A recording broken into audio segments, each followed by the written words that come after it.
Naushahro Feroze district reporter M Hasan Soomro जी report मुताबिक ठारू शाह बरसांगोट गुलाम रसूल उजण जे रेवासी अल्लाह बख्श उजण पंहिंजी घरवारी मिसमा ज़हरा दी मास्तर फैज़ मोहम्मद जे ज़ुल्मन नौशरो फिरोज पुलिस जी नाजाइज़िन ऐं मिसमा ज़हरा जे साथियुनि ख़िलाफ़ पाक किताब खणी एहतजाजी मुज़ाहिरो कंदे मीडिया आॾो मुंहिंजी घरवारी पंवर बिरादरी जे माण्हुनि अज़हर ऐं तारिक पंवर सां मिली भगत करे मुंहिंजी नौशरो फिरोज वारे घर ते कब्ज़ो करण समेत मुंहिंजे हिकु पुटु साले खे क़तल कराए छॾियो ऐं कूड़ा केस मुंहिंजे मथां पई दाख़िल कराए।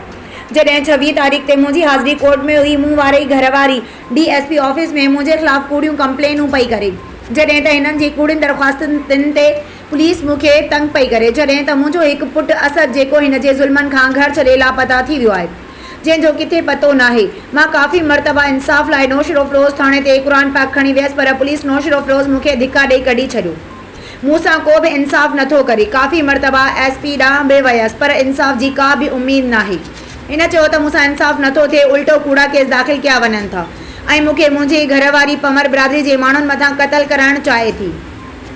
हिन चयो त नौशरो फिरोज पुलिस ऐं मुंहिंजी घरवारी सां मिलियल आहिनि जंहिं करे पुलिस इंसाफ़ नथी करे। तव्हां केरु आहियो? तव्हांजो छा मसइलो आहे? तव्हां पाक किताब खयूं आहे?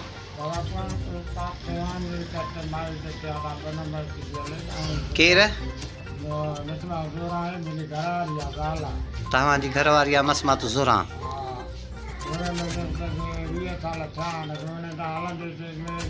तव्हांजी हुनखे तलाक आयल आहे छा?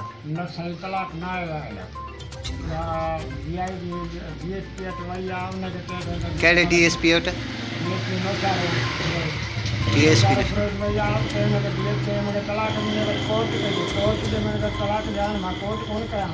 सही